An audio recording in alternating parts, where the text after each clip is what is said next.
Le pardon est un acte de réconciliation avec soi-même et avec les autres qui transcende souvent la simple notion de justice.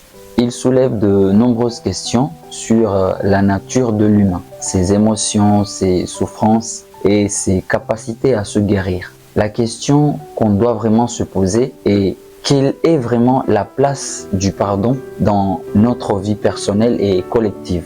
Le pardon est un mot qui résonne différemment dans chacun de nos cœurs.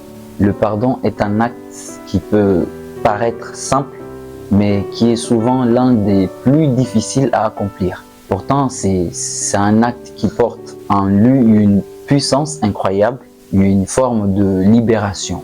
Pourquoi est-ce si difficile de pardonner? Qu'est-ce que cela signifie réellement? Le pardon, c'est une décision, mais est-ce aussi une nécessité? Peut-on pardonner à tout le monde? Et plus encore, devons-nous pardonner à ceux qui nous ont fait du tort, même si ces blessures sont profondes?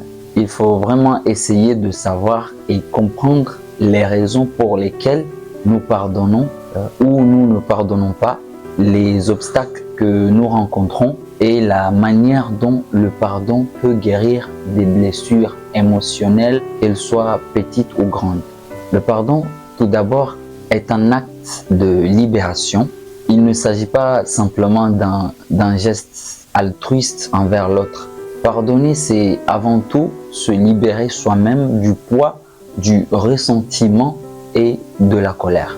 Il est évident que lorsque quelqu'un nous a fait du mal, cela peut engendrer une série de sentiments négatifs qui nous accablent, qui nous bouffent de l'intérieur. La colère, la rancœur, le désir de vengeance, ce sont ces émotions qui ont tendance à nous empêcher d'avancer. Pourquoi, à votre avis, la colère est-elle souvent plus présente dans notre esprit que le désir de pardonner? Pourquoi avons-nous l'impression que garder de la rancune nous protège, alors qu'en réalité, c'est nous-mêmes que cela enferme dans un cercle vicieux? Lorsqu'on garde ces émotions négatives, on s'emprisonne dans un passé où la personne qui nous a fait du tort a encore un pouvoir sur nous. Pardonner, c'est reprendre ce pouvoir. Ce n'est pas excuser le mal qui nous a été fait, ni oublier ce qui s'est passé, mais c'est choisir de se libérer des chaînes de la souffrance. Pensez à une situation où vous avez souffert d'une trahison. Comment vous êtes-vous senti après un certain temps, après